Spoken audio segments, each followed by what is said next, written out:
it, Sean, and we have a sellout crowd here as Big Monday continues, presented by Bud Light. It's part of Rivalry Week, presented by Cisco on ESPN.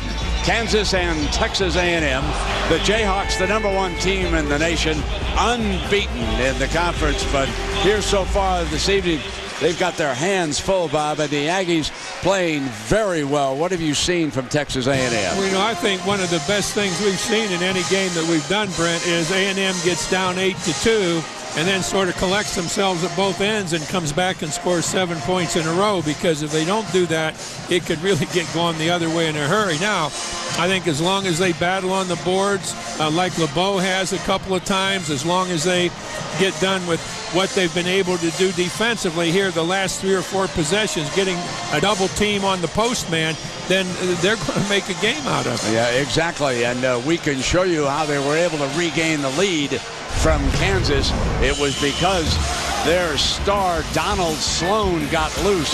He drained 2 threes and a 2. He has 8 points for the Aggies in this game. And as a result, they lead it 12-10. You know, Brent, see if what you think about this. We've seen Kansas play about 4 times now. And the way this ball game is going right now, Collins is going to have to play better than we've seen him play basically so far.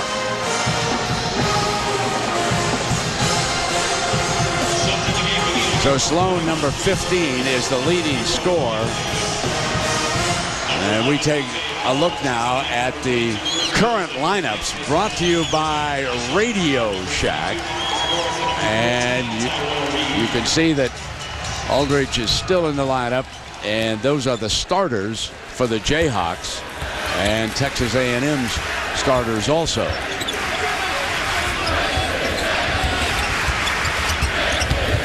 So Harris takes the pass from Sloan, and now they kick it back inside to David LeBeau as the other 2 field goals for the Aggies, trying to get on Markieff Morris, who's on the floor, and he does.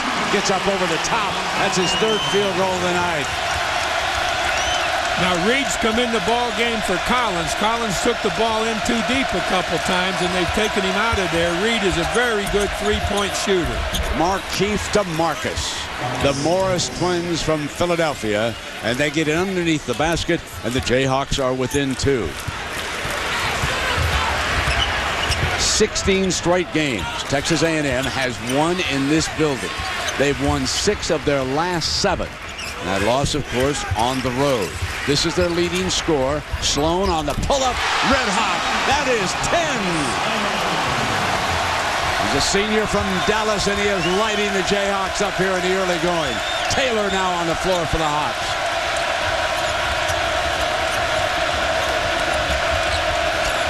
Here's Markieff.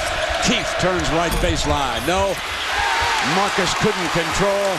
It is Ray Turner, the freshman out of Houston, who had a huge offensive rebound against Texas Tech on Saturday. Deflected turnover.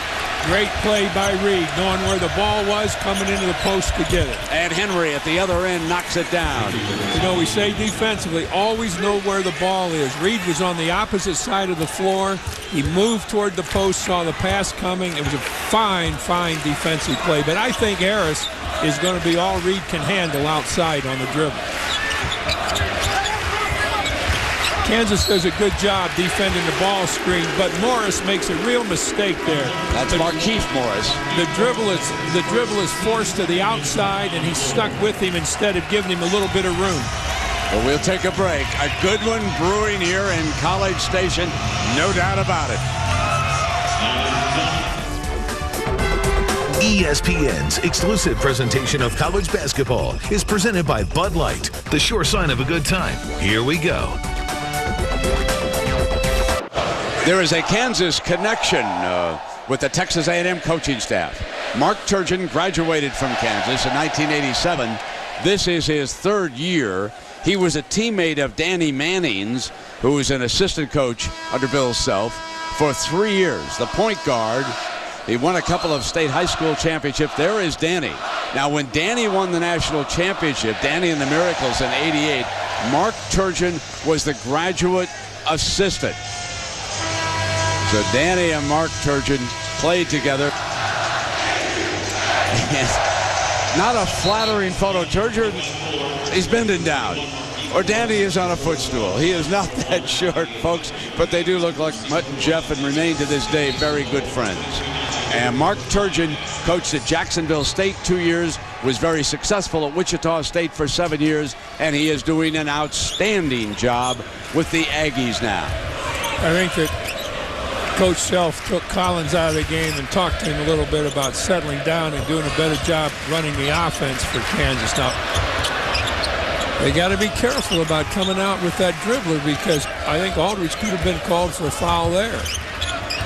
This is Sloan. He's had the hot hand. Leading scorer for the Aggies. Davis out on that high pick and roll. Sloan gives it back to him, and Davis finishes. Beautiful pick and roll for Sloan and Davis. Aldridge stayed with the dribbler too long there, and nobody covered for him on Davis inside. Davis was wide open, and a really good pass made by an alert passer. Here you're going to see the pick and roll start, and they get a little bit of trouble right here. Now Aldridge is with him.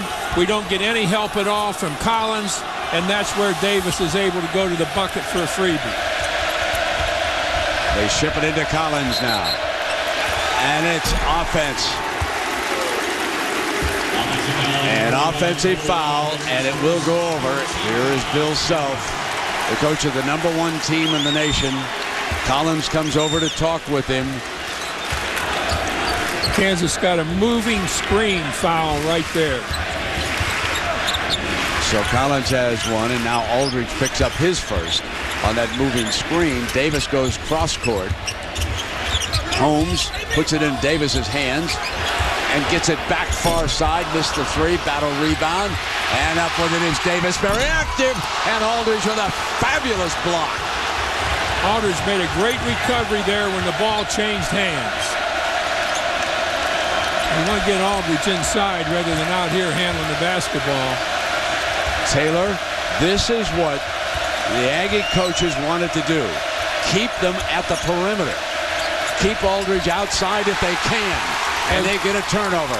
The very high-risk pass, throwing it across the lane to the opposite corner on the bounce. Sloan was fouled before the shot. Take us inside this block, Coach. You're going to see Aldridge start up the court, and then he comes back to get a piece of it. Just a great effort by Aldridge. You know, Brent, right now I think A&M is playing quicker at both ends of the floor than Kansas is. They're covering better on the defensive end, and they're moving on the offensive end where almost every possession, now I say that, they make a bad move. Sloan. Taylor coming back down with a left hand after stealing it. What a play by Taylor. Sloan kept the ball in the corner, tried to do something in the corner. There wasn't anything there. That's the first real mistake the Aggies have made at the offensive end. This is B.J. Holmes bringing it down. Incidentally, 14 fouls on the Jayhawks and only 1 on Texas A&M. Davis with that high post, and there's traveling called, and they have turned it over. David LeBeau returns to the floor. Turner will sit down. Maybe better than anybody in the league from the standpoint of overall quickness. Texas A&M can match up to Kansas at both ends of the floor. And you have seen that right away, haven't you, Bob? Collins loses it, tried to blow by, turn it over. Here's 3 on 2, Harris. And no foul is called by Higgins. I really don't think there's a foul there. I think he got a piece of the ball. But Collins makes a terrible move down here on the offensive end in that ball screen, trying to go between 2 people.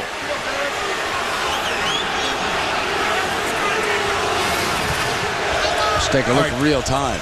Collins can't go through that. Now, I think we're going to see a block here. Well,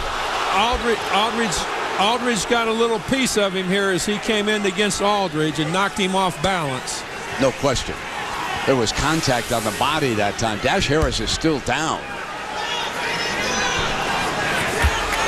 Anytime you're going to the bucket on a conversion, you have got to really protect yourself with that off arm. If we saw that again, you'll see that Aldridge is up in the air to get the block, and the driver is going in, and he does not really protect himself with his off arm, and Harris gets banged pretty good because of that.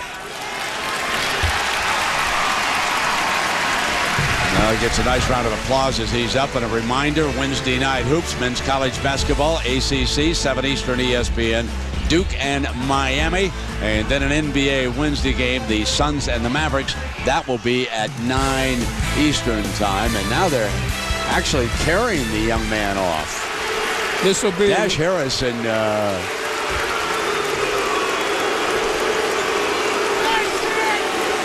This will be a real blow to the Aggies at both ends of the floor, because Harris was doing an excellent job defensively as well as at the offensive end. But you know, one thing about basketball, when you get knocked down, the floor is a lot harder than the infield, the outfield, or the football field is. How about the ice? Sometimes the ice cracks a little bit. Well, Aldridge, meanwhile, has been taken out of the game by himself, sitting on the side. Remember, no foul had been called. David LeBeau backing down, and now a pushing foul is called, and that's Marcus Morris. I thought there was a lot more contact by Aldridge. Now Marcus picks up number 1. I thought that A&M is doing a really good job in the post, particularly LeBeau when he gets the ball. But Kansas has only reacted one time. Now there's good help that comes in and prevents him from doing anything with it. Now they went 2 or 3 possessions where they didn't get that help in there. Davis, and that's offensive foul on Davis. Markieff Morris. Morris made a very quick move offensively there to get in the path of the driver, and that's a call that might have gone either way. Middleton will replace Hibbert. Hibbert was in briefly, Bob. So many times on that block charge situation, when it's really close, the official is in a different angle than somebody watching it, and so he sees it one way and maybe somebody else sees it the other way, and perhaps both are right because of the angle they're looking at. Marcus turns on the drive, a beautiful baseline move for the big man. He has 6 now for the game. And Holly, what's the update on Dash Harris? Well, guys, as you saw, Dash Harris came down so hard, and he was really struggling to put any weight on that left hip. He was complaining of pain along his left back and his left hip. The trainer, athletic trainer Matt Doles, has taken him directly to the locker room. It was an eerily similar feeling when A&M was playing so great against Washington earlier this year, and Derek Rowland, their star player, came down and broke his leg. They kind of fell apart emotionally after that game. We'll see if they can hold it together despite the injury to Harris. Yeah, meanwhile, the Morris twins have put him up, Holly, by 2. And at the other end, David LeBeau again, the 6'8" sophomore from Miami. And the game is tied.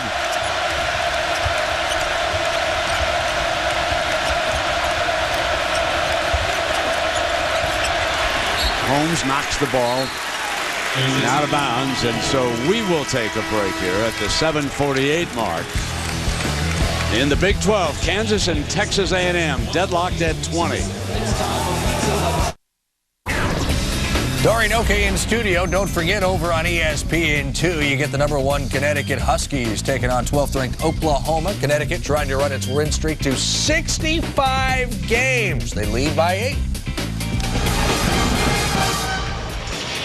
Darn, we're back here. Kansas, Texas A&M are tied at 20. The Jayhawks, the only one of the Power Conference elites still unbeaten, and trying to stay that way here tonight in Reed Arena, a place that has been rocking. But the Aggies have won 16 in a row in this building. And incidentally, 5 of those Big 12 teams, as Collins comes in and he'll shoot a pair, 5 of those Big 12 teams are ranked in the top 25. The Aggies are now number 23 in the country, right behind Baylor, as both are in the top 25. And Sharon Collins will be coming to the free throw line here. Well, Collins made a good move there, but he's been a little bit shaky thus far, and he's going to have to do a better job overall. It comes off a little post move, draws the foul. You know, right now, Brent, the offense in this game has been above the defense. The offense has dictated it. They've shot 33 times and made 19 buckets, both teams together. They've had more patience on offense. They've been in better position on offense than they have been on defense. Both teams. It's been an offensive game today. Well, Collins Bob just scored for the first time here tonight, and incidentally, these are the first free throws that we have shot here at Texas A&M. Well, Collins is huge, and thus far he's just played. That was the first really good move he's made. He's lost the ball a couple of times. He's tried to go through a gap a couple of times, and he just couldn't make it. He's got to settle down and play. Now, Kansas in a 2-3 zone for the first time tonight. LeBeau steps out high. See if they can disrupt that offense that have been running fairly smoothly at times. And here's Middleton putting it down. And they'll try the 3-ball for the corner. And they get LeBeau with an offensive rebound. The long rebound, and they'll reset. Here is Sloan. LeBeau has been very active, both inside and offense and down at the defensive end around the board. And Sloan misses, hits the front of the iron. And here is Morningstar's 3, battle up in the air. Aldridge with a long rebound, put back no, and here's Davis. Aldridge has a tendency to miss some shots around the bucket. Used the right hand there, and he'd been a little better off if he'd have used his left hand. Now the clock has just restarted. It was stuck on 7:22 for a long time. A 3-ball hit by Chris Middleton, a freshman from Charleston, South Carolina, and the Aggies back ahead. That's a pretty good thing for a freshman to come in and hit a shot like that in this game. Blocking foul is called on the Aggies. Brian Davis down on the floor. That's his second personal. They can ill afford to have him out for a long time. He provides senior leadership. Young man's out of Dallas.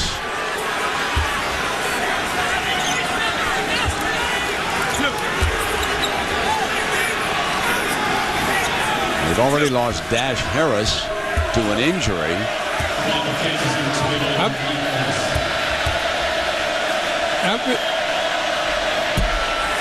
This free throw, and Holly, what's the latest on Harris? They're saying that Dash Harris has a hip pointer and he has bruised a wrist that he was already suffering some tendonitis in. They're ruling out him for this half, but they said he's not ruled out for the second half. They're going to see if they can tape him up, give him some treatment, and get him back in this game in the second half. All right, Holly, and meanwhile, they're over there talking, I think, about the clock, and they're going to take a look here. 23-22. You know, you really have to be impressed with A&M. They've come out and played hard. They've taken it right to Kansas on the offensive end. There wasn't anything lacking in their approach to this game. It wasn't as though, man, we've got to play the best team in the country or the #1 ranked team. I think they just said, we're going to go out and play as hard and as well as we can. And they've done that, and that's why they're sitting here in a virtual tie with 7 minutes to go. The clock was frozen at 7:22 for some time, and O'Neal and Higgins are over at the monitor. O'Neal on the left, and they will have to put some seconds back on this clock. 6:58 showing right now, so they'll have to figure out how long it was frozen. They've asked for the stopwatch, which has to be on the side at every score, and now they will go back in time and see what we're going to put back. You know, I think with the clock frozen like that, they're going to have to figure out to take seconds off of it, aren't they? I think they're going Absolutely. they're going to reduce that thing. Yeah, I was wrong, Bob. Well, thank you.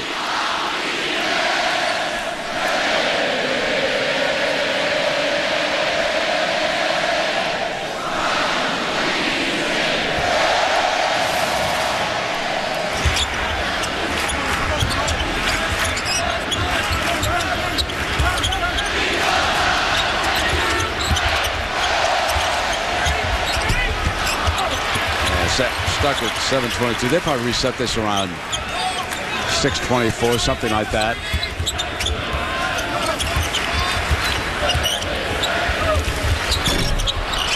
So the officials will work on this, and they'll get the clock reset. Bob, let's talk for a minute about Bill Self and the job that he has done in Kansas. What makes him such a good head coach? You know, I think what they do, let's take the offense first of all. I think they have a varied approach to offensive play. They use a lot of ball screening and sliding into the post, but they get people open. They drive to the bucket. They move well. They dish the ball off. They run the break well.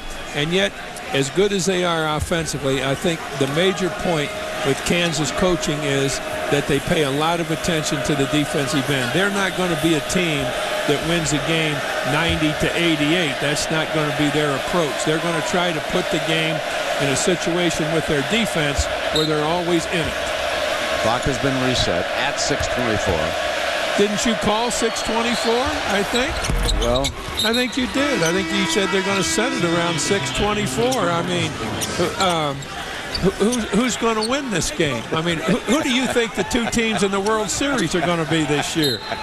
What a stroke of genius. you know, I was about to say, though, to show you how wrong I could be, that Marquise Morris' only weakness is he can't shoot free throws. But he knocked that down. Mom Angel would be very happy with that. Working for the baseline back now for the Aggies, and here is Sloan. Here's LeBeau, as you pointed out. He's been very active and very good. And Hibbert, one of the youngsters, is forced back out by this active zone right now, Coach. But A&M's working the ball against it. They haven't been in a hurry to take a shot. Now there they were, a little bit of a hurry. Down to 5 now. Sloan's got to go now. Spinner in the air. No. Loose, and it's Marcus Morris. So both Keith and Marcus have had their moments. A&M has not been able to get the ball inside in the two zone possessions they faced nearly as well as they did against the Jayhawk man-to-man. Henry's back on the floor. There's that ball movement that Coach Knight pointed out. Collins on the dribble, has daylight, seizes it, tries to get Aldridge. Tapped, saved. Shot clock down to 7. And air ball by Collins. So here comes Sloan bringing it down. A&M has got to really force it up the floor to see if they can start their offense some way, getting the ball inside against the Kansas defense, because they're having a tough time doing it against the zone. That's a foul before the shot and away from the basketball. And I believe it's on Marcus Morris. Yes, it is. I think they got a pushing foul inside as he was trying to get better defensive position. And there is Dash Harris. There's a good sign. If you just joined us earlier in this game, Dash Harris on a break, contact from Aldridge, went down very hard on the floor, was carried off, went back to the locker room, and now he has returned to the Aggie bench. Holly Rowe reporting that he will not play in the remainder of the first half, but they have not ruled him out for the game. And now a beautiful finish by Nathan Walker, the junior from Houston, coming off the bench. We've had 6 lead changes in this game. Timeout is called. Walker got that bucket because Kansas absolutely did not react on the defensive end of the court. He made a baseline drive. Even Aldridge was very slow, and you'll see that nobody came to help, and that allowed Walker to get all the way to the bucket. Here's going to be the start of his drive. He beats Morris there. He gets all the way to the bucket, and Aldridge does not move to get into a position to help out. That's just a weak thing in the Kansas defense on that possession. Well, it's nice to see that young man back up under his own power. Remind you now about Super Tuesday. College basketball action continues. Big Ten will start it off in Bloomington. Michigan State against Indiana. And it'll be followed by the SEC, Kentucky going into Mississippi State. That will not be easy for the young Wildcats. Mark it down right now. Meanwhile, at the Spartans will try to protect their first place tie at Indiana. And a great steal by Holmes on Reed. Over the top. Not there, and getting back was Taylor. Walk up out, 3 ball off to the left. You know, Holmes made a great judgment call there. He made a great steal, and then instead of forcing anything, he held it up till they could run some offense. Over the top, battle in underneath the basket. And underneath there was a foul called. Turgeon not happy about this. I think the foul's on Middleton.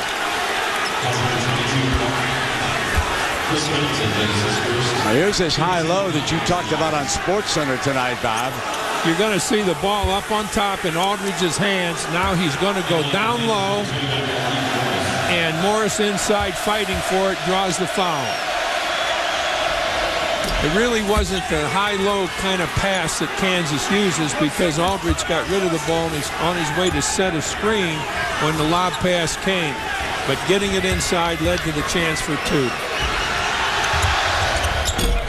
Now Markeith gets the roll. Looking good at the free throw line tonight. Mama will be happy with that. We come down now to the final 4 minutes of the first half. We've got 5 team fouls on the Aggies. Kansas has 6.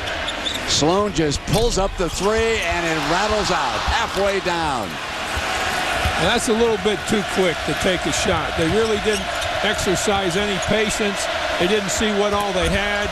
Inside low, and Aldridge finishes up. Going to that high-low that you talked about. That was the high-low, with Morris feeding on top and Aldridge down low. Now, A&M can't all of a sudden become impatient because they've done such a good job offensively, but the last 2 possessions, they have not exercised much patience. Kansas stays in that zone. Aggies looking for the tie at the 3:18 mark. LeBeau couldn't get it to fall on the pull-up, and Morris does a very good job going after the ball on the defensive board. Back into Aldridge's hands. Off to the side. Reed in and out. Aggies again can tie it, take the lead. We're going to have a timeout. Holmes did a really good job coming out and getting pressure on Reed. Then conversely, Reed's got to see that pressure coming and use the shot fake to clear himself from the defensive man, which he didn't do. In fact, you get a step before the end of halftime tonight. Then gear up this weekend and earn your next reward, because there are a total of 12 home events. So get as many stamps as you can. All right, we're going to get a look at high-low right here. Got the ball on the side of the floor. It's going to be watch. Aldridge is moving to get position inside even before the ball comes into Morris's hands. He keeps that defensive man on his shoulder, and he's able to get it up before they can get help into him. Now that's going to be a very effective thing for Kansas throughout the course of the ball game. An important thing. Danny Manning working with the Morris twins. Spends a lot of time with the big players. Someday Danny will get his chance to be a head coach. Brilliant career, shortened by injuries in the NBA, but certainly he had one of the best seasons in the history of college basketball. Walk up, and look who's back on the floor, Dash Harris. Kansas back in man-to-man for this possession. Now Holmes comes baseline, shoots it back. Here is Dash, whips off to the side.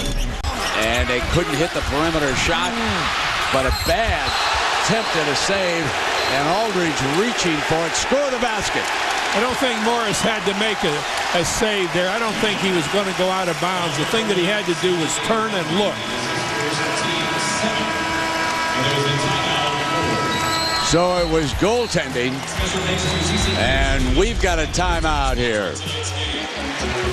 There is the goaltending.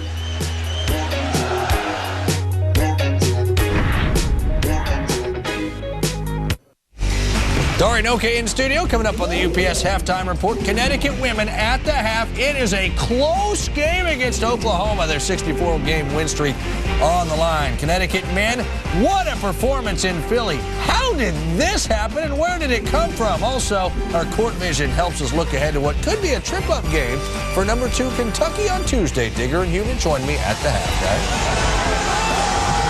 Well, because of goaltending, we're deadlocked at 27.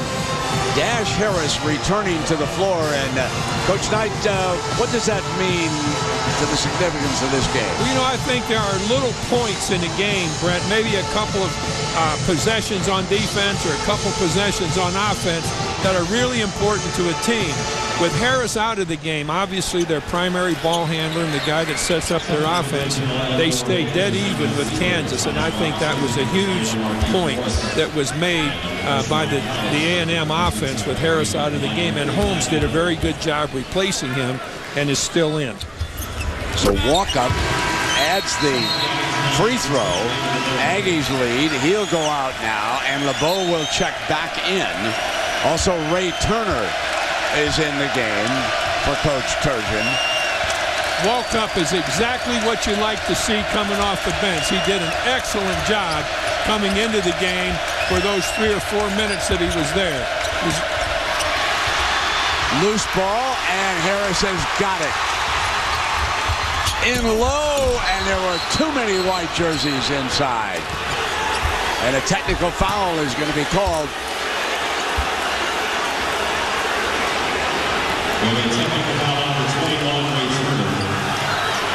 And Ray Turner, Turgeon not happy with this call. Coming up on the rim. Take a look at this, Coach. See what you think. Well, here's a high lob pass.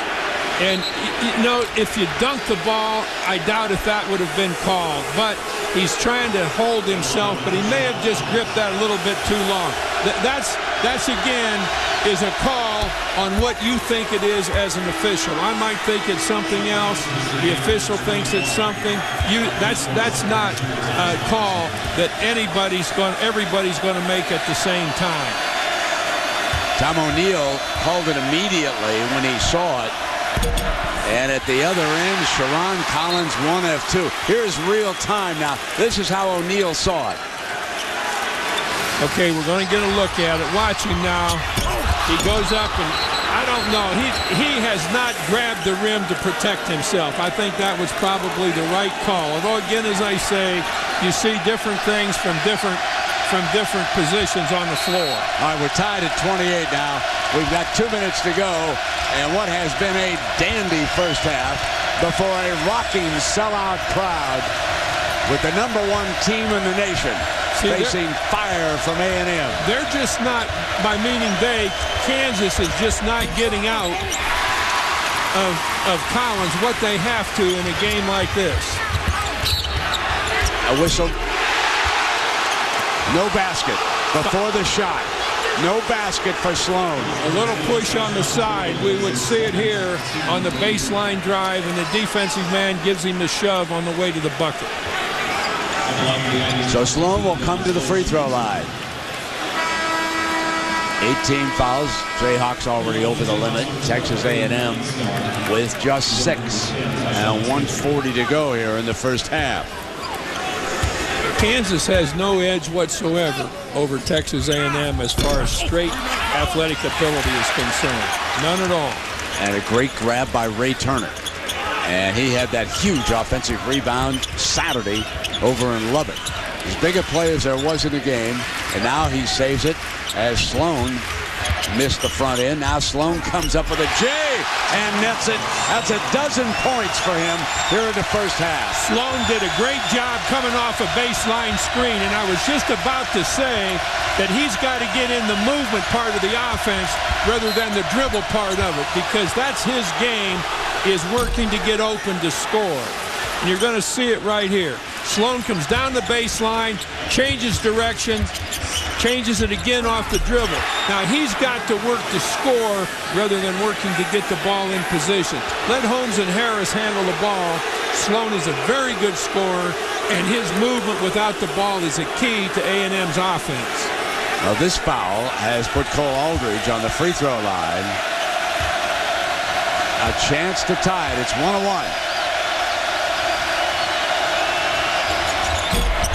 And he missed the front end, and Markieff Morris comes back with a putback. We've had offensive rebounds on the last 2 missed free throws, both leading to hoops. Deadlocked at 30 now, final minute first half. What a dandy here.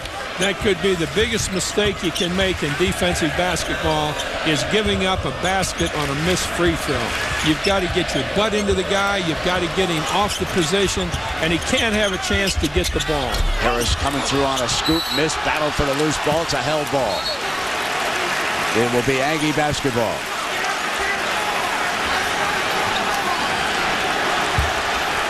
Self not happy with that call. He thought it was still alive. Nothing hit the rim that time, so they're going to leave the shot clock just where it is, I think. It should be 14 seconds on the shot clock. That's exactly what it is, Coach. Kansas is going to get another possession no matter what.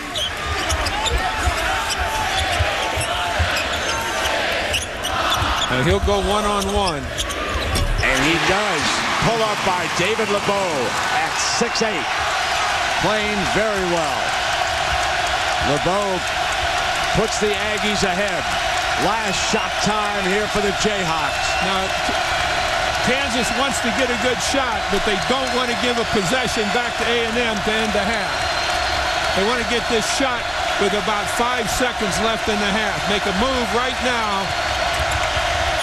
Here's Sharon off a bump into the corner. Morningstar give it back. Collins for the lead. And the Aggies will take a 2-point advantage into the locker room. We've had 8 ties and 7 lead changes in this showdown in the Big 12. The Jayhawks have won 10 in a row. And Mark Turgeon doing a great job. Let's go to Holly Rowe with the Aggie coach. Well, Coach, what has your team done right against the #1 team in the country right now? Well, we're playing hard. We've battled through some foul trouble with Brian Davis. Our post defense wasn't as good as it needed to be to finish the half. We've made a lot of shots. We made some tough shots. Our offense isn't as good as it needs to be. We got to get more movement in our offense. But we're trying to draw their bigs into ball screens. And then we've rebounded well. So, for the most part, it's been pretty good. You had a moment of frustration there with the official. What were you expressing to him? Well, I just want it to be fair. Thanks, Coach. Donald Sloan, number 15 for the Aggies, drops in a dozen points in the first half. Right now, let's join Dari Noka, Digger Phelps, and Hubert Davis, the UPS halftime report. All right, Brent, thank you much. 32-30, #1 trails on the men's side. How about over on ESPN2? #1 Connecticut at Oklahoma. Huskies in their 64-game win streak may be in some trouble. Joanna McFarland cuts the lead to 4, and then Amanda Thompson just before the half. 32-30, Kansas leading in the men's side, or trailing. 32-30, Connecticut leading but barely on the women's side. How about the game before KU at A&M? We're talking big Monday starting off with Connecticut and Villanova. Connecticut coming off the loss against Cincinnati. Scotty Reynolds for 3. Nova ties it up. Scotty Reynolds, 14 points in the first half, and you think he's going to take the game over in the second half. Wait and see. Only 4 points, going 2 for 6. Jerome Dyson the layup. He had 15. Connecticut was up 1 at the half. Hubert said something at halftime like, they just look tired. I think Villanova's going to make them tired of losing. Mentally tired. Tired of losing. I said mentally. You were waiting for a Nova run. It's Walker time. Connecticut with a run. Oh, it was all about Kemba Walker. How about 29 points for him, Coach? Yes, he had 29 points, but more importantly, 14 for 16 the free throw line. They were plus 19 on the free throw line, making their free throws, shooting 77% for the game. Clearly snoozing their way through the second half. Hey, Hubert? Alex Oriaki, the dunk. He had 10. Connecticut wakes up enough to win by 9. You know they needed this one. Well, just think of what's happened to us at Syracuse. Just think what's happened to us at Michigan State. Just think what happened to us at Cincinnati. All those things happen, and they're part of basketball. But I thought we had a crisis of confidence, and I really felt that the thing tonight, surprising for me, I was as positive early as I was late. And for this particular team, that was the only thing I could give them. I could give them everything I had, and I gave them back because I have a job to finish. Well, again, welcome back and congratulations. Thanks, Jeff. Let's go next level here. Kemba Walker, a huge role in the Huskies' upset at Nova. Finished with 29 points. That's a career high. 13 of those came off the jump shot. The sophomore went 5 of 10 off jumpers, while the rest of the Husky team went 5 of 16. I said mentally tired. Wake up. We need you here. I said mentally tired. Okay, so at halftime you tell us they look tired. Go ahead. No, I did. I was really surprised. I thought in the second half when Nova made their run, I thought Connecticut, it would be hard for them to continue to play well, and they were absolutely terrific on both ends of the floor. I thought defensively they really impressed me. They really guarded the pick and roll extremely well, kept Villanova's guards out of the middle, made them shoot contested jump shots. And then on the offensive end, you talked about Kemba Walker. He was absolutely fantastic, not just shooting threes, but he was under control. When he drove into the lane, he knew when to take it to the basket, when to throw the lob, when to knock down that perimeter jump shot. He was fun to watch. I was wrong, Coach. Did you sleep during the second? I didn't sleep. Nevertheless, credit their defense, like you said. They go 41% field goal defense. That's UConn shutting them down. Nova goes 7 for 24 shooting threes. And Scotty Reynolds, who had 14 points in that first half, the second half, he goes 2 for 6, only 4 points. And we've seen him, like last week at West Virginia and Big Monday, the last 13 minutes of the game, he scored 19 of his 21 points. Connecticut did not let that happen tonight. This is a big win for UConn, and you got to credit the way, I think, when you look at Jim Calhoun coming back, still have confidence in these kids. They can play this way all year, in my opinion, and there's still time because of one thing, Big East tournament in New York, baby. Takes a strong man, by the way, to say those 3 little words. Not I love you, but I was wrong. Well done. Wrong. I was. Not the first. All right, still ahead, UPS halftime report. We look ahead to Super Tuesday. Kentucky and Michigan State both hitting the road. Where might some trouble lie? ESPN's exclusive presentation of college basketball is brought to you by Cisco. Welcome to the Human Network. And Liberty Mutual Insurance. Responsibility. What's your policy?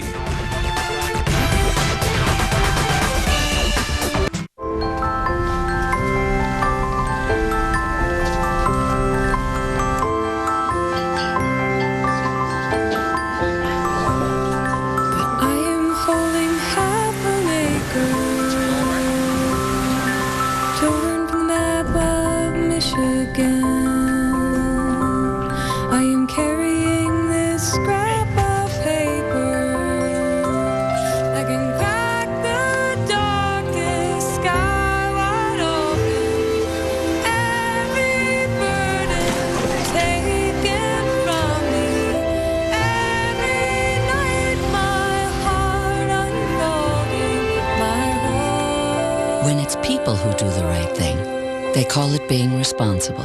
When it's an insurance company, they call it Liberty Mutual. Responsibility. What's your policy? Liberty Mutual. Welcome back to the UPS Halftime Report. We have Court Vision looking ahead to Super Tuesday at 7 Eastern on ESPN. 11th-ranked Michigan State hits the road to Bloomington to take on Indiana. Spartans won their last game in Bloomington. That ended a 4-game losing streak there. Michigan State lost 3 in a row before bouncing back with a healthy point guard in Kalen Lucas over the weekend when they beat Penn State. Digger, he makes a difference to this team.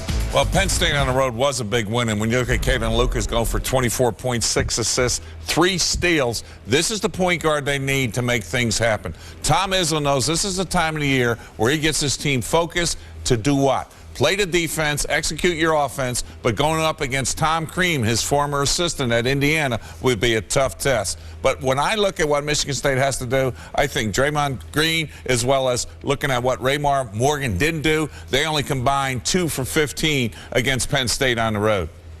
You look at Michigan State, this is a time of year they're usually built for that tournament, but they struggle getting there traditionally. They're always there. They just struggle on the way to the tournament, I should say. Months of February and March have not been good to the guys in green and white. 3 of the last 4 seasons, they've been at 500 or below during the last 2 months of the regular season.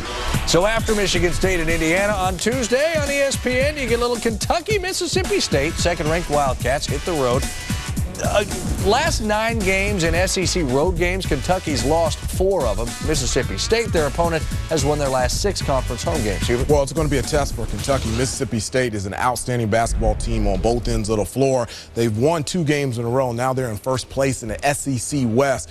And defensively, they have Jarvis Bernardo. He needs 17 more blocks to become the best shot blocker in college basketball. Defensively, he blocks shots, alter shots, does an excellent job of rebounding the basketball. That is going to be an outstanding matchup down low in the paint with DeMarcus Cousins. Now, offensively, this is a team that can really shoot the ball, particularly from three-point range. Point guard D. Boss, Rayburn Johnson can put the ball on the floor, shoot from 3. Even their power forward, Cody Augustus, as a guy that can shoot the ball from three-point range. And when they're knocking down threes, that opens up their driving ability and get the ball to the lane. So when you look at Kentucky, their schedule coming up this week on the road, they play at Mississippi State, and then on Saturday they go to Vandy. Yep. Tough Got place. a big test for this young Wildcat team. Yeah. Monday big, you get numbers 1 and 3. Super Tuesday gives us number 2. This halftime report is delivered by UPS. Seize new opportunities at ups.com/whiteboard. All right, opportunity. Well, say you're looking for it in new places, like working with a supplier in China and a manufacturer in Germany to reach new customers in the U.S. Well, UPS can help bring it all together with efficient solutions like paperless invoice that can help make customs a breeze. Hey, the opportunities are out there. Seize them with UPS. You know, it's hard drawing those perfect circles.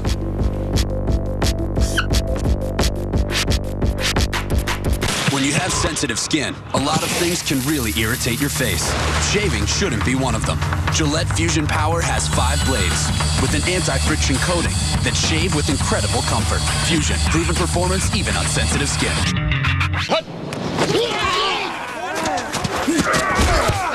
Come on! Mike, you're playing like Betty White out there. That's not what your girlfriend said. Eat a Snickers. Better? You're not you when you're hungry. Better. Snickers satisfies. This halftime report is delivered by UPS. Seize new opportunities at ups.com/whiteboard. Checking in on number 1, Connecticut, 64 straight wins as they visit Oklahoma. Amanda Thompson in the second half. Sooners' first lead of the game. They once trailed by a dozen. Here's Danielle Robinson. Connecticut down 1 on ESPN2. 64-game win streak is on the line. How about 30 for Grievous Vasquez Digger? They win over Maryland, over Virginia. 25 in the first half, only 5 in the second half. But more importantly, Maryland gave up to Duke 38 points based on 20 offensive rebounds and 14 turnovers. That didn't happen tonight. Their defense just shut them down, 37%. Donald Sloan with 12 points. He averages 18 a game. Texas A&M up 2 on number 1 Kansas. Can they hold it? Second half ahead. ESPN's exclusive presentation of college basketball is brought to you by Cisco. Welcome to the Human Network.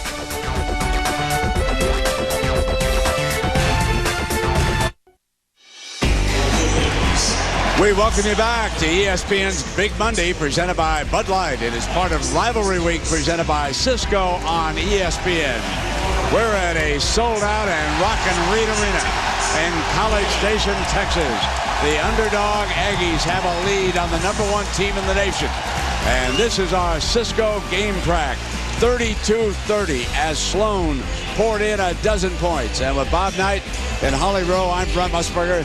Nice to have you back with us. And Coach, let's talk about the Jayhawks. What do they have to do now to gather themselves? Well, you know, I think first of all, I would start Morningstar in place of Collins in the second half, just to make Collins sit there, because he's been a negative factor, particularly on the offensive end.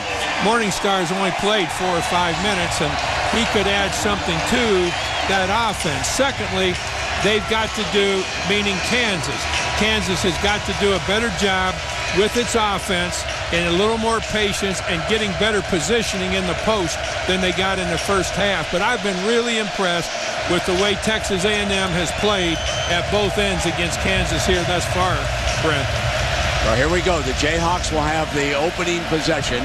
Taylor, and not Morningstar, will start alongside Sharon Collins, Aldridge, Henry, and Marcus Morris.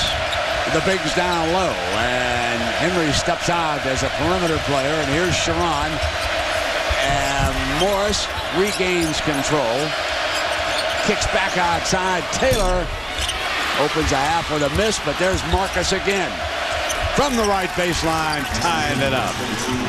With A&M offensively now, Harris in the ball game makes it possible for Sloan to do a lot more moving without the ball. Harris controls the ball. Sloan can be cutting and moving. They didn't go to him with the screen yet. Harris kicking over to the right side, and the three is not there, but Davis, and he is fouled. Reach-in foul on the Jayhawks. Jerron Collins picks up number 2. Now, Collins started off the second half with a good feed to the baseline to Morris in that last possession that Kansas had, and that is the first assist he's had to go with 3 turnovers and no assists in the first half. This is Sloan, number 15. He carried the scoring load with a dozen. They double him as he tried to get to the baseline, and here is Davis. Davis spinning move left side. Aldridge with a rejection. That's his 3rd of the night. See, Aldridge can do some things in the defensive post without help because of his size and his agility. And there he was going for the rebound, Bob, and a foul is going to be called against the Aggies. Turgeon doesn't agree with the call. Hartzell was in underneath. And that is number 3, and as a result, Davis must sit early. That is a huge blow for Turgeon and the Aggies here. But I think it was a good call from our perspective. I think he got crowded. Aldridge, being he, got crowded coming off the board with the ball. Jayhawks looking for the lead. Collins to feed. Aldridge not quite open, and Henry's stolen by Middleton. When you're feeding the post, you've got to make a little pass fake with the ball to detract the defensive man playing you from getting his hands in the passing lane. And that just didn't happen there. Henry just picked it up and made a pass, and it was just too easy for the defensive man to slap it away. Pass fake, then pass. Walk. And a travel on LeBeau. Hartzell and I agreed. There have been times in the past when Hartzell and I didn't agree on things, but he's a good official. Taylor bringing it up for the Jayhawks, tied at 32. There is Rick. Collins, curling, missed again. Still can't score. Harris puts it down, tries to press. Collins tries to slow him down. Shot is missed by Middleton. A quick shot that time. Early in the shot clock for the Aggies. This is a point in the game where one team or the other could get into little 6 or 8 point lead because there isn't a lot of offensive accuracy here. Sweeping hook rolls in. Jayhawks lead on the Aldridge deuce. Now see, that's when Aldridge posted a little higher up the lane. He got down too deep in the first half. He's got the post where they can feed him on top direct or they can lob it to him. And when he gets down low, they can't throw the lob pass because he's too deep. Here's Sloan dribbling on top of the perimeter, and Harris. He wants to bring the man through the baseline now. There's that double team that we saw so effective in their game with Texas. Harris misses the 3. Collision on the floor. No foul. Player from each side down. Here come the Jayhawks. Here comes X. Henry driving through, and he is blocked. Now the Aggies quickly to the attack. Spot shot, and Harris drains the 3 ball. You know, the guy that deserves a lot of credit there is LeBeau because he busted his tail going down the floor on defense and got there to take a bucket away from Kansas on that block. That's as much his bucket as anybody's. Over the top. There is that high-low game again, Coach. And Aldridge was midway up the lane, so they gave him room for the lob pass. Now he's gotten 2 buckets so far because of his positioning on the post. Big loss not having Davis on the floor right now with 3 fouls for the Aggies, showing up defensively. Here comes Sloan, working baseline jumper. Rebound, Aggies with an offense and a block and a foul. Aldridge coming up, and a foul is going to be called. Got him on the elbow. That's number 3. And Markieff Morris quickly up for self. When you go up to block a shot, you've got to go straight up. Now here's where LeBeau makes a great move down here. He hustles down the floor, he gets a block, and this is going to result in a three-point basket. But getting back to the block itself, it's important that you don't come forward with the hand and the arm unless you can definitely get it on the ball. Now, let me correct myself. It was not Aldridge picking up his third, but it was Marcus Morris. And so his brother checks in. And now also, see right here, and on the elbow, it was Marcus. And Jeff Withey will check in. Aldridge will sit down along with Marcus. Jeff Withey, the 7-foot transfer from Arizona, on the floor seeing his first action. He's number 5 for the Jayhawks. You see there in the bottom of the lane on the left. There's number 5. A deadlock at 36. 16 minutes left in regulation.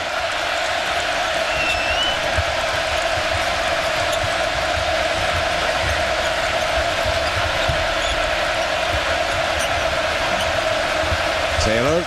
Withey is out on the high pick and roll. Taylor kept it. They rotate the other side. Here's Marquis. He's going to wheel back. Not there. Rebound Aggies. Here they come. Morris just didn't get a good look at the bucket that time. He turned quickly and he shot before he got his head in position. You've got to get your head on the bucket before you release the ball. And sometimes in the post, guy turns quickly and he doesn't have his head on the bucket. His eyes on the rim, and he releases the ball too early. Hibbert checks in also for the Aggies. Right down the middle, blocking foul called on the Jayhawks. So we will take this break at the 15-19 mark. Aggies and the Jayhawks tied at 36.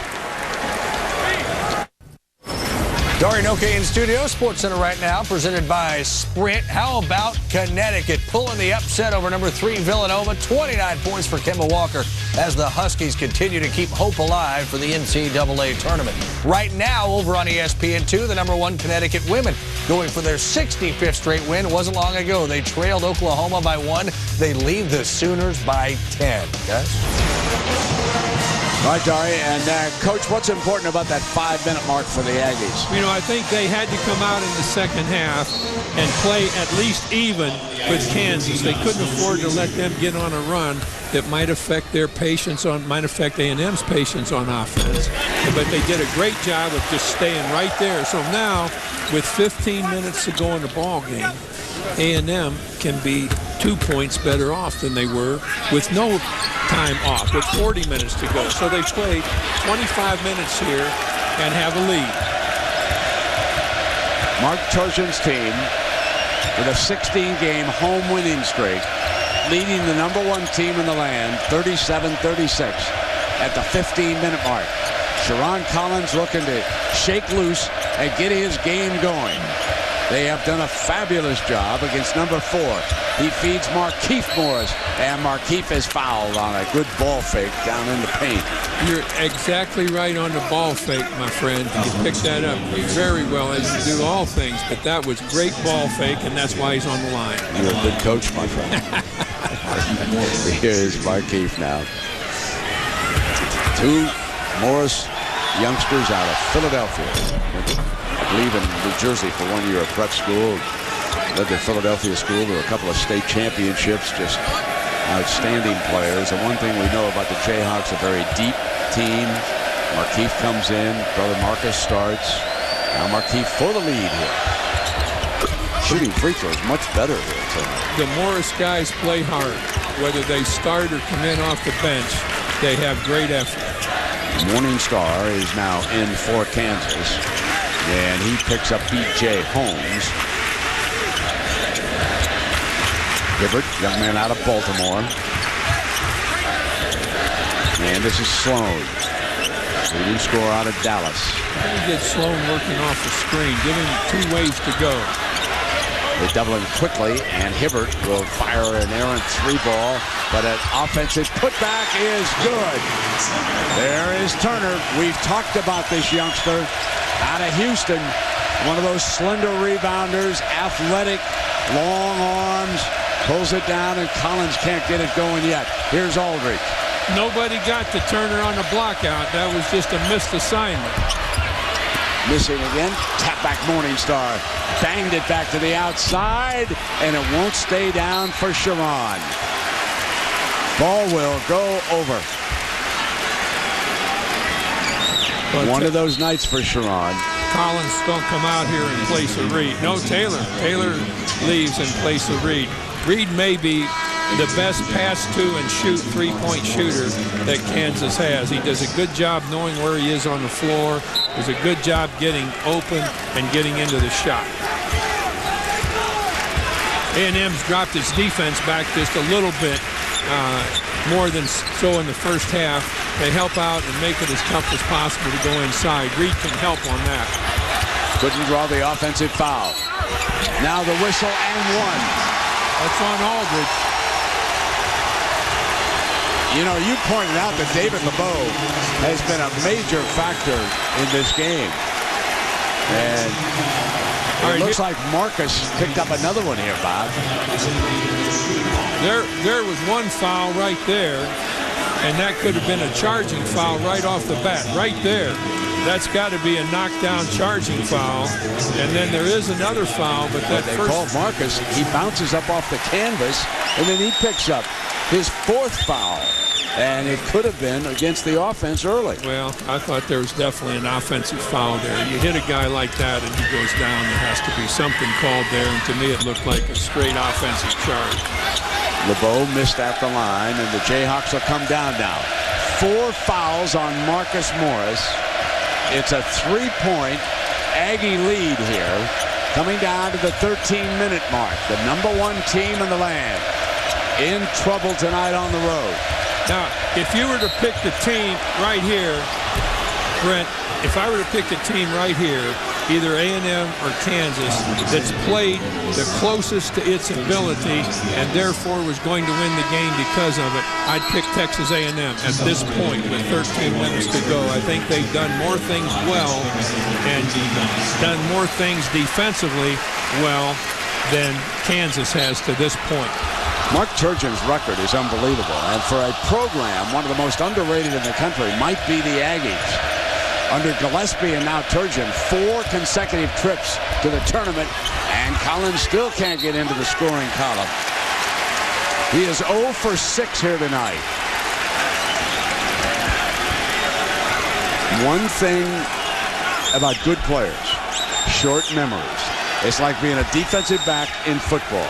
And this young man was a good one growing up in Chicago. You got to forget the past. The only thing's important will be the next 13 minutes of this game. Well, Collins took a bad shot there that didn't come close and kind of whined a little bit about no call, and I don't think there should have been a call there. Aldridge battling for the rebound. You can see the Aggies, Bob, going for loose balls. Hustling here tonight, doing the little things. Now here's your man. Spot up 3. Just as you said, Reed knocks it down. See, that's what Reed does well, Brent. He moved into that corner. He was already there in that corner. We're going to see this right here. Ball comes into play. Reed's going to come down into the corner. He's wide open, and there's the shot. Morningstar knew right where he was and made a little move inside and helped create that opening. And that was the first 3 of the night for the Jayhawks. Back to that same corner in the defensive wear. Now in low. Here's Cole Aldridge. Couldn't kiss it off the glass. Aggie basketball out of bounds. No. Save it on that far side. Here they come. Deadlocked at 41. Harris is cut off as Cole. And they come on the other way. And a beautiful pass to Turner. Turner made a really good cut there. And was wide open, Harris looking at him. Harris had great vision. Timeout is called. Listen to this crowd.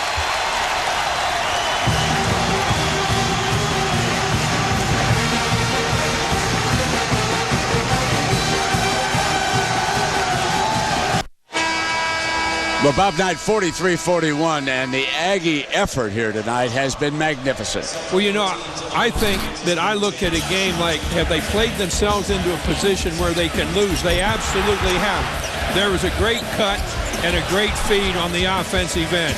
Here we're going to see really good move in the post by a kid that has played an extremely good game on the boards and inside in LeBeau. And now Davis with 3 fouls. Marcus Morris, remember, has 4 for the Jayhawks. So Markeith, his brother, is on the floor. Marcus watching over the top, and finishing underneath is Markeith. Now that was excellent pass. Now Collins is out, and the 2 guys running the offense are going to be Reed and Morningstar, and that's one of the first really good passes we've seen from one of the Kansas guards. Now Walkup in 3 minutes scored 4 points and drew a foul when he was in the first half. Now that's your Davis back in the ball game. You're right, and he muscles right in for the field goal, Bob, that puts the Aggies back into the lead.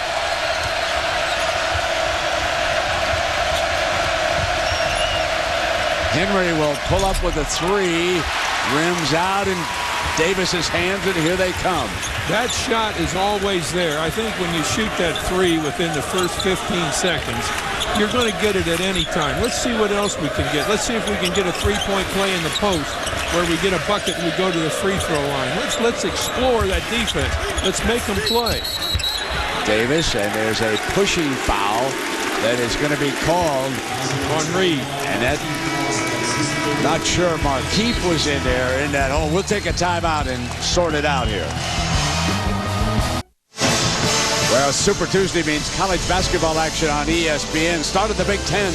Michigan State trying to win another Big Ten title. Will be in Bloomington to play Indiana. Then the SEC. Kentucky, the leader of the East, will play Mississippi State, the co-leader of the West. That's at 9. Presented by KFC on ESPN and ESPN360.com. So, foul problems here for the Morris brothers. Marcus with 4. Markeith now with 3.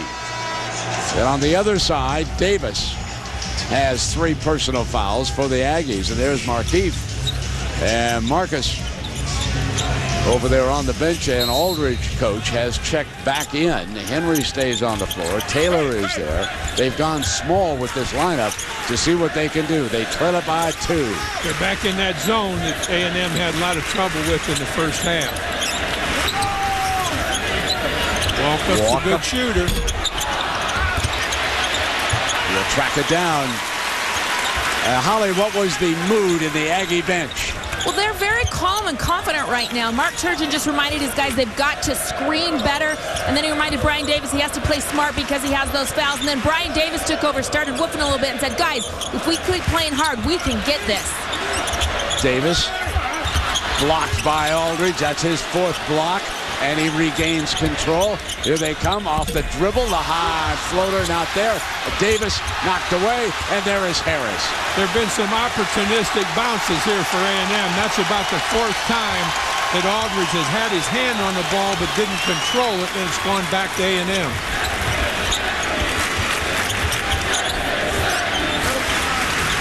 Zone cutting against that zone. They feed it inside and walk up. Tap up, won't stay down. Aldridge rebounds. Here they come, Taylor. Comes Collins, and he is fouled as he tried to blow by Middleton. That was a great offensive rebound attempt by Davis. All-out effort. It just didn't go in for him. That's a shame because of the effort Davis put into that move at the other end. 5 team fouls on Kansas and 4 on the Aggies, so it'll be ball out of bounds.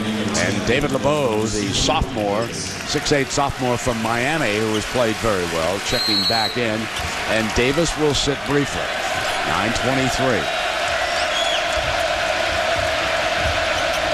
Collins has not hit a field goal. He has, though, hit 3 free throws here tonight. Now they're bringing Aldridge back into the post and moving from side to side, trying to get him a look in there. There he is. Henry slashes on the run, and he's fouled on the shot. So here comes their freshman. Henry's going to go to the line, but he had a really good chance to go into Aldridge with the ball with defensive man on Aldridge's right shoulder, which means that on that side, his left shoulder could take him right to the bucket.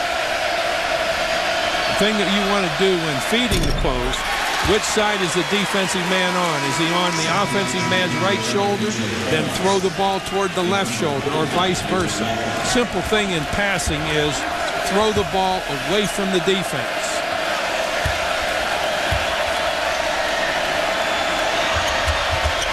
Too big. Oh, we made that. Made that one. That's 1 of 2 at the line, and Harris will bring it down now for the Aggies. Still in the zone. Oh, they're man-to-man. Aldridge. LeBeau takes it with the left hand. What a move by LeBeau. You know, he put the ball on the floor 3 times, Brent, and that's when a second defensive man has to get on top of him. Kansas has been really lax with his help defensively in the post on several occasions. Their help would have prevented the bucket. They've turned it over again. Collins with a dangerous bounce pass, and it's picked off.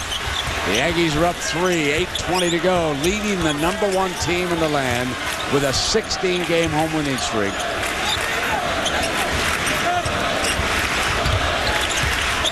Now Sloan penetrates into the lane. Offensive rebound, LeBeau again, and he's fouled. He'll shoot a pair of free throws. Now that's a great effort to draw 2 points, or a chance for 2 points that LeBeau will have at the line. That was just a hustle play all the way.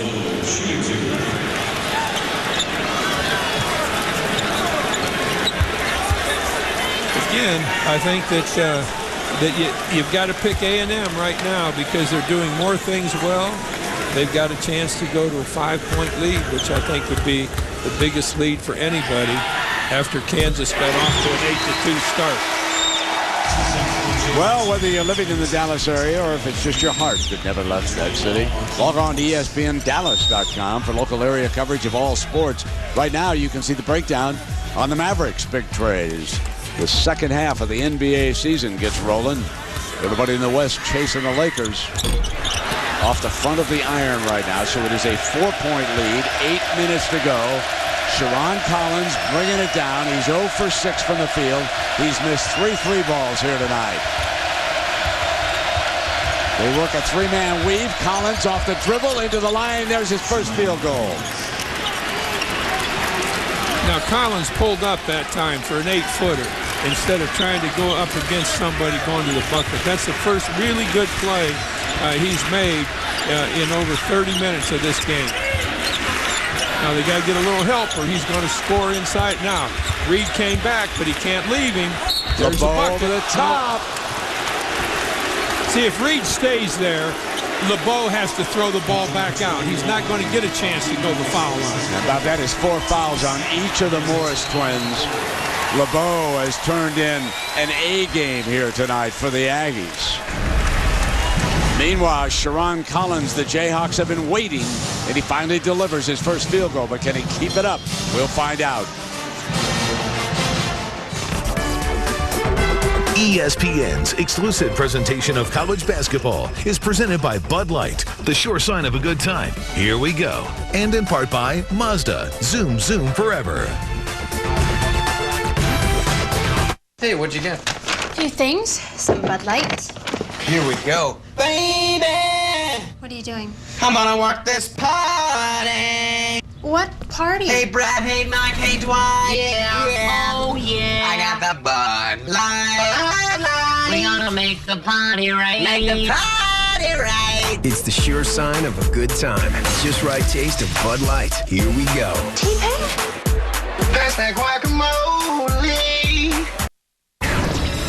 Doreen Oke in studio. It looks like the win streak will be 65 for the #1 ranked Connecticut Huskies. Women's basketball team once trailed Oklahoma by 1 in the second half, but they have stormed to a 14-point lead under 2 minutes to go on ESPN2. Well, in less than 3 seasons here at Texas A&M, Mark Turgeon has posted 7 wins against nationally ranked teams. So what did he do 2 nights ago? Well, the students were camped out outside Turgeonopolis, and guess who showed up with the pizzas? There is Coach Mark distributing pizzas to the youngsters who were camped out. Many of them showing up after watching the big win over the Red Raiders in Lubbock on Saturday. They've been here for a couple of days, and now at the line, Bob, you really have pointed out David LeBeau has really played well here for the Aggies tonight. Well, you know, it isn't just the fact that he's gotten some buckets. It's the fact that where he is right now, he's drawn several fouls. I think he's been fouled 7 times so far in this game. Now, part of that is because Kansas has not gotten back into him. I'd want to make him get rid of the ball, take a chance on a guy hitting a 3. There haven't been many 3s shot in this game by A&M, let alone made. And here he's had an opportunity to put the ball on the floor 2 and 3 times on a catch, and you just can't allow that in the post. They've hit only 4 threes. Here's Collins, kick off to the side. Henry comes up off the iron, loose ball, tapped Aldridge. Jayhawks have it. Now they feed the big man down to the post. Double, back, bump, into the lane, hook short. Henry is there, and he is fouled on the shot. A&M is confronted with good post play by Kansas, and they're doing a better job helping inside, making it more difficult for the Kansas postmen, particularly Aldridge, to get into a scoring position because of their help, and it's better than Kansas is giving at the other end. So help is a big factor in this game, and the advantage with help is going to Texas A&M right now. Brian Davis, the senior from Dallas, checks back in, and Middleton will sit for the Aggies. Speaking of sitting, the Morris twins, each with 4 fouls, sitting on the bench watching right now. So the Jayhawks trying to come back with a smaller lineup. Reed, Morningstar, and Collins in the backcourt as the 2 bigs are over there. Henry is out with Aldridge. It's a 1-point game, 6:50 to go. Well, to Kansas credit now, Brent, in the last minute and a half, where A&M has had some free throw attempts and some opportunities to score, Kansas has not let them get away from it. They've stayed pretty tight with them. There was a double team. And Harris burns it. Dash Harris nails the long ball. 2 threes for him tonight. You know what was smart on that play was LeBeau didn't have any opportunity to move against the 2 Kansas defenders, and he found Harris outside. Double Aldridge. Did a great job with that bucket. Here they come back, 2-on-1. Davis, and back comes Aldridge. What great hustle by the big man. And there was a whistle in underneath on the play. Well, what should have happened there without any question, before they cross midcourt, Davis should have given the ball up. He gives the ball up. He can sprint to the outside lane, go to the bucket, and get a lob pass and dunk the ball. He made a huge error in keeping the ball instead of giving it to the guard. Got a lot of guys here at the end of the bench giving the referee a little advice. Right here, he's got to give the ball up. Even right now, give it up. Aggies ball out of bounds with 6 minutes. You don't want to go out with Davis in a high-low situation. Make him hit a shot from out there. This misses off Henry's. Here's Davis, comes back, spins inside, traveling. Took an NBA leap. He had to put the ball down one more time. He picked it up on the right side of the bucket and traveled going under the bucket for the reverse. Aggies lead it by 4. Jayhawk basketball coming down to the last 5 minutes. This big possession here, as they all will be from this point on. Marcus Morris with 4 fouls jumps in, and Davis, but there was a whistle before the steal now. Hold on here. Davis and also LeBeau was leaning against Aldridge, trying to come across the lane. If he'd have been in good position to start with, he'd have been okay, but he was a little bit underneath Aldridge and got into a pushing contest by moving up above where his original position was. You're going to see this. Here he is down underneath Aldridge, and now he tries to fight up on him, and he's leaning and pushing against him. This is 1-and-1. 17 fouls, and he missed it. Got a break. Bounce back to his hand, so it'll be Jayhawk possession. 5.5 now. Here's Collins. Collins on the pull-up 3, and out. And into LeBeau's hands, and the Aggies will come back. Collins took that shot, only using up about 9 seconds on the clock. And you just got to, you're in the 1-and-1. They just got to do something other than take a shot like that one. Turgeon wants to talk about it. I can only imagine the agony right now up in Lawrence and with Jayhawk fans when that ball goes halfway down and rolls out. There's so much anxiety in this game right now that patience really helps offensively, and with patience you're going to get to the free throw line, and that's why I think Collins made a mistake with that shot.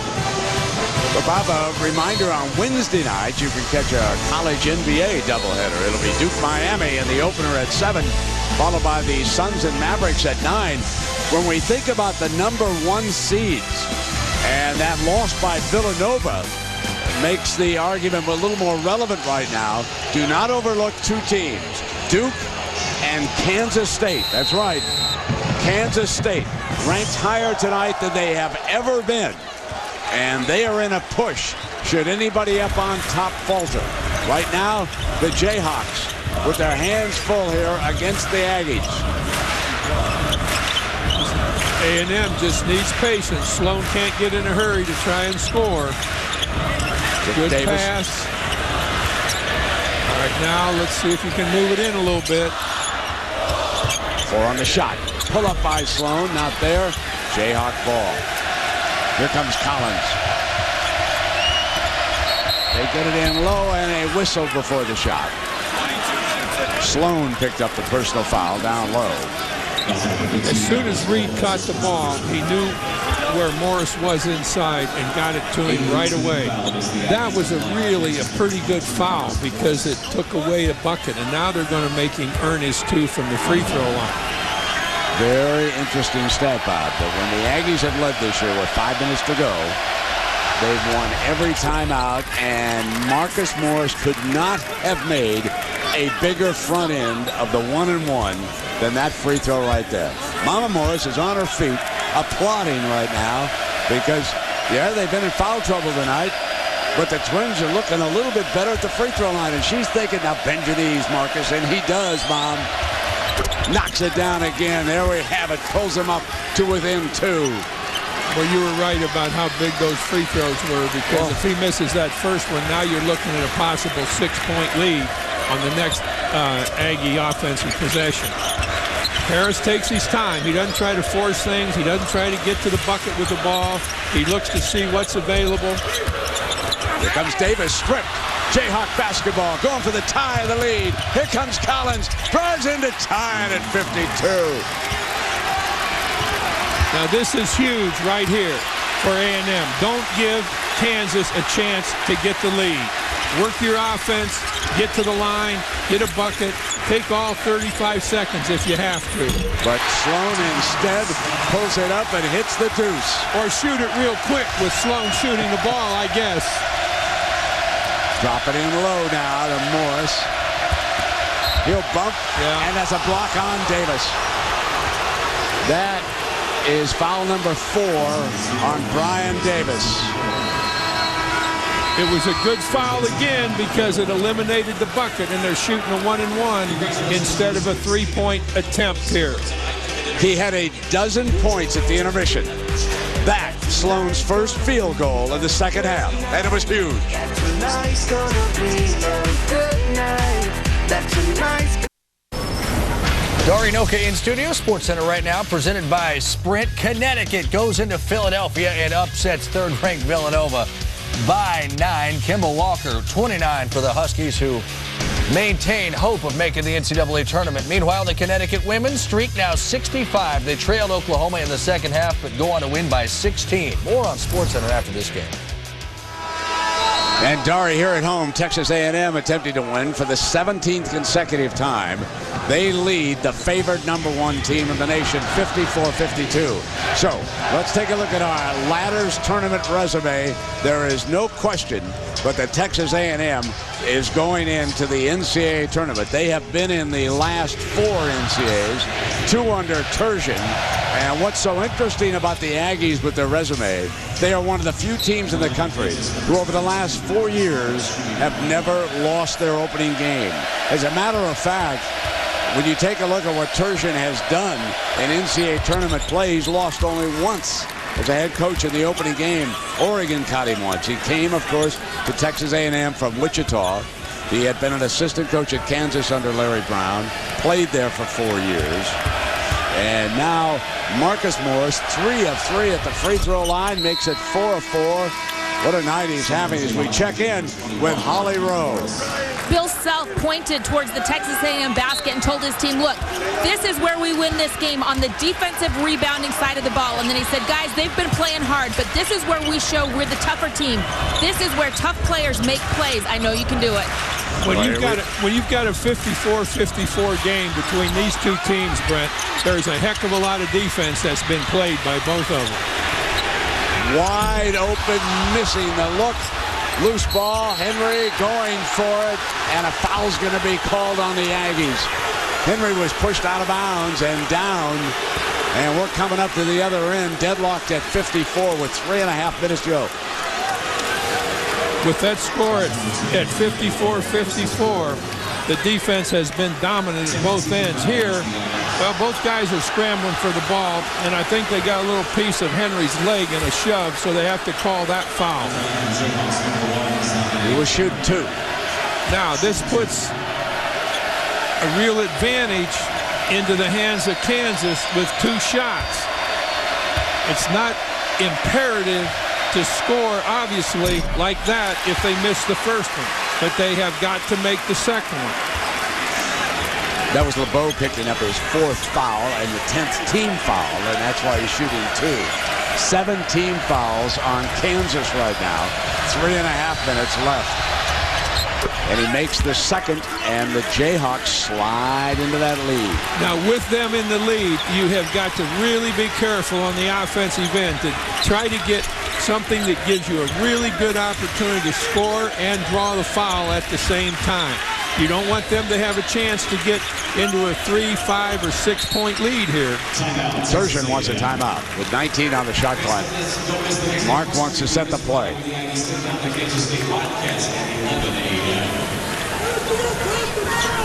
Well, a final reminder that Super Tuesday tomorrow, so we've got more basketball action. We'll go from the Big Ten to the SEC tomorrow night. 7 Eastern, the Big Ten will come up first.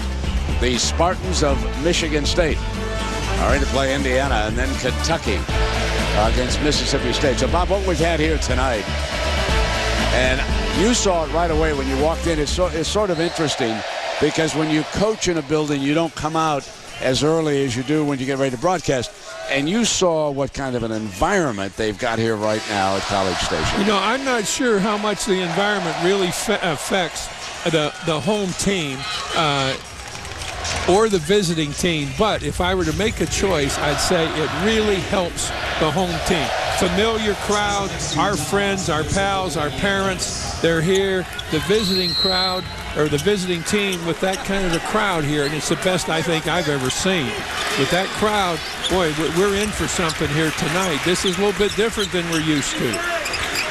Yeah, the favorites have certainly held serve on Big Monday so far this year, but not here tonight. The underdog with a great job and won't stay down on the 3 into Aldridge's hands, and here come the Jayhawks. Up 1 and inside of 3 minutes. This is the biggest offensive possession for Kansas and certainly the biggest defensive possession for the Aggies. Now Aldridge is open inside if they get it to him. They do. He's going to wheel and come back to his right shoulder right there. He does. That's a goaltend. Score it. Score it on the goaltending. 57-54, now up 3. Take a look here, Coach. All right, Aldridge is going to come in to his right and then come back to his right hand to his left shoulder.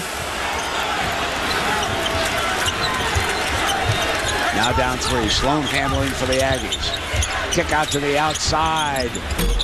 And the 3-ball not there. Henry rebounds. And Kansas seizing control slowly here of this game down the stretch. Now, it's really surprising to me, Brent, that in the last 3 possessions, A&M's taken a 3 each time. The pull-up jumper, no, and Davis with a big rebound. Back they come, inside of 2 now. Right now with A&M, you want to take the ball inside, at least get an inside touch before you even attempt to take a shot from anywhere else, because that inside touch can always lead to a foul on the pass or a foul on the move. You want to get to the free throw line where you're 75% chance, 70% chance of making points rather than 43 or 4% from the floor. That was an ill-timed shot in that possession for Kansas. Sloan out on top, drives, penetrates, off the run, won't stay down, and Aldridge rotates in. Now, when you bring the ball up slowly like this, you can't run your offense at that speed. Collins has got to make a move here with 20 seconds to go to get that offense going. They just can't stand around here and take up time. Now they take a timeout, so they're going to have to move quickly when they come back from this timeout to get something good offensively. So the battle in College Station continues. The Big 12 playing as well this year as any conference in the country. And the Jayhawks attempting to run the table in this tough conference. Kansas State now ranked number 7 in the country, higher than they have ever been ranked. The Aggies slip in at 23, one spot right behind Baylor. And the Bears have had some great wins this year. And Texas bouncing back. And for Coach Barnes, that 40-point win, the biggest he's had as head coach at Texas. Here, Bill Self and the Jayhawks have been under fire here tonight on the road, but they lead it by 3, 57-54. And, Coach, take us back. You've talked about the last 3 possessions. You know, there's a 3. There are going to be 2 more 3s on the next 2 possessions that they're going to attempt. In no situation in those 3 possessions did they have a chance to draw a foul and go to the free throw line. Take your time. Take it.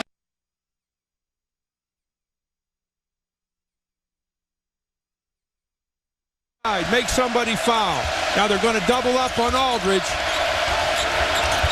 He kicks it back out to Collins with 3 on the shot. They're not going to get a shot. Didn't get it off. And it's a shot clock violation. They were going to call Hill ball, but they heard the shot clock. And Hartzell on top of it.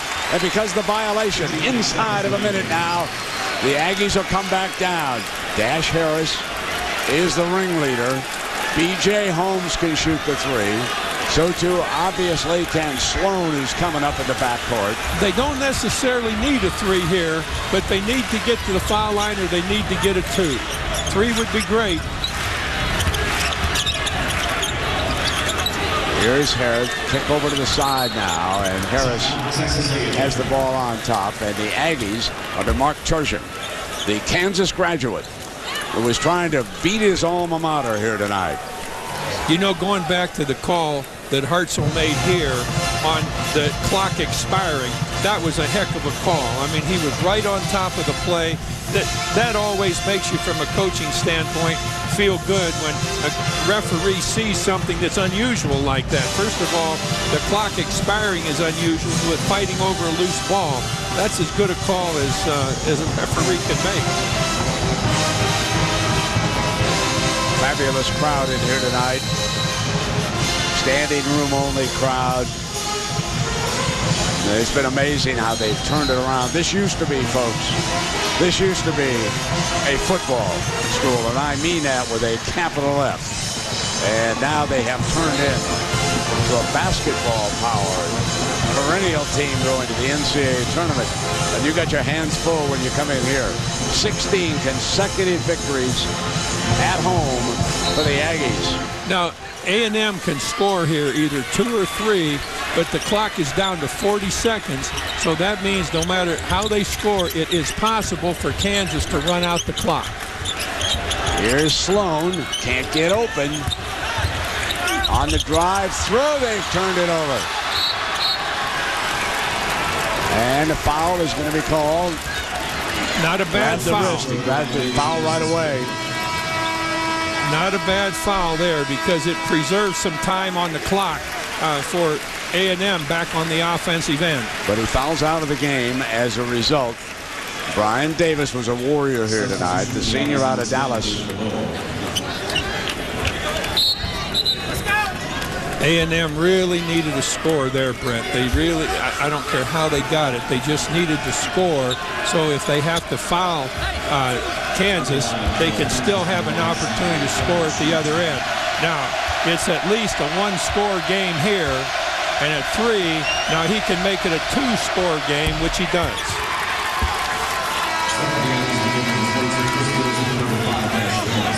Henry, 5 of 7 at the free throw line tonight. And when you take a look at Kansas tonight, 17 of 23 as a team. The Aggies are only 5 of 11 at the free throw line. So they pull this game out on the road if they hold on here, right there at the free throw line. Well, A&M cannot win this game without Kansas getting another possession. Now they're going to make them throw a short pass inbounds to use up a little time. And the clock is running hard. I think A&M is going to throw up a quick shot here. Sloan couldn't pull the trigger. And finally Holmes does, but it's Jayhawk basketball, and it appears as though they are going to survive. With their hands full here tonight, in the last few minutes, showing the poise of a champion. And when we think about Sharon Collins and the way he struggled tonight, looking for his first field goal, down the stretch he hit 2 big ones.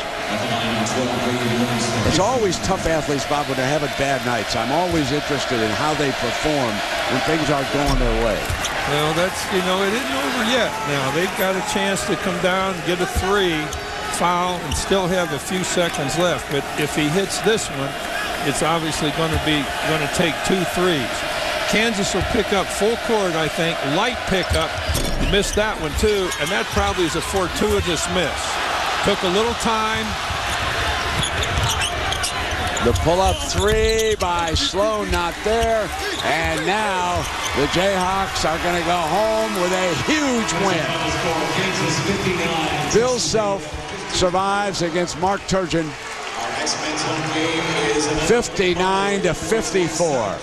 The #1 team goes on the road, stays unbeaten in the Big 12.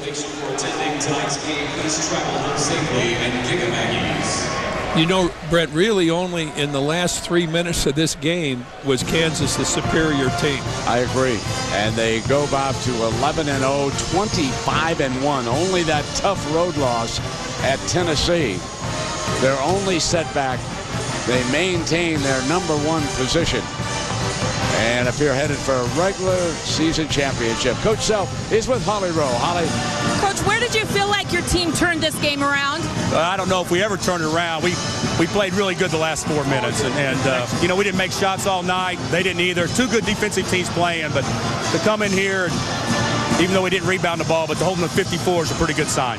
I know you won't be pleased with how you played, but how important was it for your team to find a way to win on a night when Sharon was off? Well, in basketball, you're going to win the majority of the games if you've got good players. If you play well, you got to find a way to win it on nights where you don't. And I didn't expect us to play great tonight because they're good enough to make us play bad. And certainly Turge has done a great job with this group. And we were fortunate tonight, but we did have some guys step up and make some plays. But we got stops when he had to. Thank you, Coach. All right, Holly, thank you very much. And once again, our final score, #1 survives here tonight, 59-54. For more on this game, SportsCenter will have complete coverage coming up as SportsCenter is next. I'm Brent Musburger for Bob Knight, Holly Rowe, and our entire crew. This has been a presentation of ESPN, the worldwide leader in sports. So long from College Station, Texas, where #1, Kansas survives.